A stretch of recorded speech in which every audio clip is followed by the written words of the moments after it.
I like building things, and I build things at kind of a meta level, because what I do now is I build things that allow other people to build things. I spent a lot of time growing up building models, and I've always loved building models. And here we're giving tools to the users where they can build very elaborate models of things that exhibit behavior, which are the kind of models I could never build when I was a kid. I was using plastic and balsa wood. So the idea of building a model that's alive and that exhibits behavior is really fascinating to me. We want to build a world inside the computer that's so lifelike that after a few minutes the user stops thinking of this as a computer game. They start thinking of it as a little microcosm inside their computer.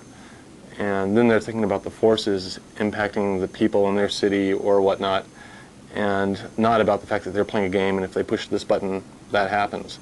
So really we're trying to build the believable behavior inside the computer that they can relate to. When the users play our games, they come to the game with a certain set of experiences, certain expectations. They have, for instance, a model of the way cities work in their mind.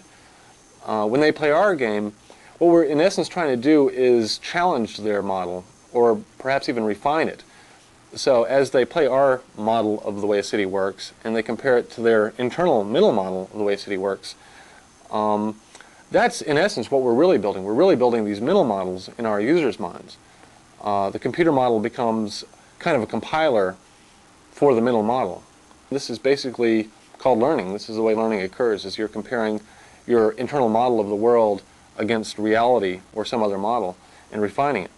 So in most people's situation, they don't have the opportunity to plan a city and see it evolve over decades. By compressing time and space, we allow them to have that opportunity, and therefore allow them to start reevaluating their mental model. And especially you see this with kids, young teenagers. Their models are very malleable and very unformed. And so it's really an eye-opener for them to play these simulations, and then they walk away from the game, and then when they're out in the real world, they start seeing things totally differently. They have a new paradigm for understanding the world, and it's really remarkable to see an 8-year-old play SimCity and then walk away and start noticing zoning in their town. What we're trying to give the user is a substrate that they can build really neat things with. And then they have an ownership. They build this thing and it's their city or their ant colony or whatever.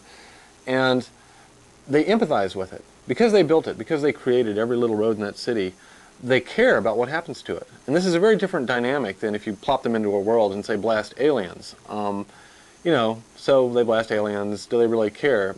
They weren't really that involved to begin with. They're just pulling the trigger and occasionally hitting something.